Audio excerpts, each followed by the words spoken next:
Hello everyone and welcome back to the consulting series here on Brin. I hope you enjoyed the last video, an introduction to consulting and what that is like.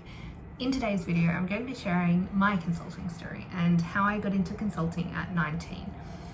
So, I should also introduce myself in case you have never seen my videos or never met me. My name is Brin. I make videos about my life in London, my life as a management consultant, and also my startup / small business, also in consulting. I used to make videos about my life and studies at the Australian National University, obviously in Canberra, Australia, and what my life was like there when I was studying. And in a few of those, I touched on what my life was like as a management consultant. So in today's video, I want to expand on that a little bit and share my story from start to finish about how I got into consulting and what that was like as a young woman in particular. So obviously bear in mind, this is just my experience and my story and what I did. This is not going to be the same for everyone in consulting. Like in all of these talks about perceived success, I think that it's important to remember I come from a position that's a lot more privileged than the positions that other people have come from. So obviously there have been less barriers for me than for other people, and there have been some more barriers in some areas for me than other people. So yeah, in saying all of that, my experience is mine alone, and yeah, that's that basically.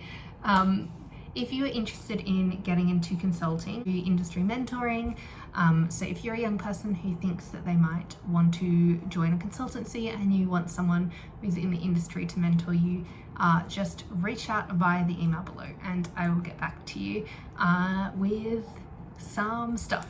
Basically, I didn't plan the end of that sentence, which was, yeah, not great. Anyway, what was I saying? I've lost my train of thought completely. Okay, so how did I get into consulting? So I started university after taking a gap year. So when I started university, instead of being 18, I was 19.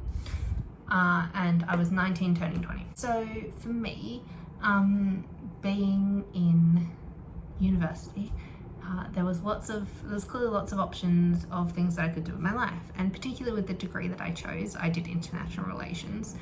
There is a lot of diversity with what you can end up in, with what field you can end up in. So for some people that means they go into a really true international relations sort of career, like diplomacy or something like that. But for other people, they branch out and they go into something else. And that's one of the great benefits of international relations, is that it is so wide and so varied. You have a lot of options after you do a degree like that. In my international relations degree, and I was trying to figure out which areas I liked. In that first semester of international relations, I chose some subjects that weren't my favorite, but they're important because it meant that I could figure out what I didn't want to do. And I think come my second semester, when I was doing more comparative Europe courses and I was really honing in on my interest in Spain, I figured out, okay, well, I think I want to do something more in business than international relations. And at the time I was thinking I really wanted to go into risk analysis, like political risk analysis, figuring out the likelihood of certain government events, assessing how that impacts people and businesses and states and everything like that. And that still is an interest of mine, but that is not my sole interest. And so I went, right, I think I want to go into political risk. And about midway through the year, I got an internship with a wonderful company in Canberra that didn't work in the political risk space, but worked in the government relations space. And that was such an interesting internship for me to have. And I'm so glad that I had that opportunity then, because even though I wasn't willing to sort of change what I thought at the time, that was actually closer to what I have ended up doing than I thought it would be. I think that, as young people, our interest shifts. And I was very young. I was in my first year of university. It's difficult in your first year to figure out what you want to do. And that's why a lot of people don't have internships in their first year, because it's it's a bit of a challenge to get one, and it's difficult if you don't know what sort of areas you want to be in. But I also think that's the reason you should try and get one, so that you can figure out what areas you want to be in. So I did my internship, and then after that I went, well, I might go into something more political risk based, see what that's like. And so I started a new role as a risk analyst, working on the Europe desk with Spain as my niche interest. And in that job, I figured out that actually I don't want to be that kind of risk analyst. It's a lot more mathsy than you would think sometimes, and I'm not mathsy at all. And yeah, it just wasn't exactly what I wanted to do. And so I started thinking again, you know, what's something that might interest me? And I landed on consulting. I thought, you know, having a job as a management consultant is definitely something that's interesting to me. I applied to the KPMG vacationer program. I got accepted to it, but I felt very bad accepting an offer like 6 months ahead of when it was actually going to be, because I'd heard these horror stories, right? I don't know if they're true or not, but I've heard these horror stories of people who like accept the vacationer program and then renege on the deal, and then they didn't get a job, and they were like blacklisted forever from KPMG or Deloitte or wherever. And I think that that's probably an exaggeration. That's probably not true. But at the same time, I wanted to be wary, I wanted to be cautious, and I didn't want to accept and then renege. So then I was left without a job, because I just quit my other job, and I had just been accepted for this internship. It was all the way at the end of the year, and that was too far away for me to commit to that and be like, well, what if something happened between then and now? I couldn't commit to that, basically. So I thought, okay, well, time to find another job, right? So I started applying to consulting jobs. And about the 4th or 5th one that I applied for called me back. And I ended up getting an interview with this startup company in Canberra that were doing government consulting.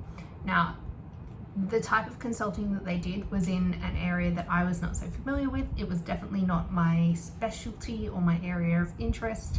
So that was definitely a challenge working there. But it meant that I was exposed to even more government consulting practices and a different kind of government consulting. So I think that after that experience in consulting, I sort of got a really good feel for the industry. I was very lucky that I was headhunted by a number of different companies in Australia to work with them as a manager or as a senior consultant.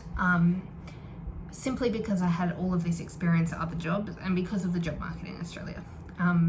So that was amazing. that felt very good to be wanted. I think that's just a human thing sometimes. But I was headhunted by these firms. I thought, actually, you know what, maybe I'm quite good at this. So from that point on, I thought, you know, clearly consulting is the thing that I should be doing. And it was just a matter of finding the niche that I wanted to create. And I think that I figured out what my niche is, what I'm really interested in doing. And that is working with firms who want to internationalise and like trade internationalisation. And that really combines my interest in political risk with my business strategy side. And that's a really good combination for me.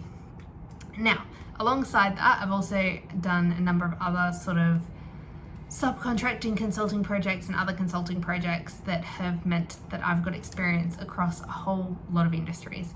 And I think that that's really important for young people who are looking to enter consulting, and that is to try and gain as much experience as you can. So get experience across different industries, different companies, ask people about their experience in places, volunteer for different things at your school. I know at the ANU they had a consulting society, which was amazing. They had lots of options for students to go and experience what it was like to be a consultant, whether that be like meeting with mentors or proper events where they discussed consulting or case studies, whatever it was. There was lots of opportunities for students to build themselves, basically. Yeah, so that is basically my entry into consulting story. I hope you enjoyed it. I will come back for another video shortly, more on the consulting field. Yeah, so I hope you enjoyed, and I will see you guys next time. Bye!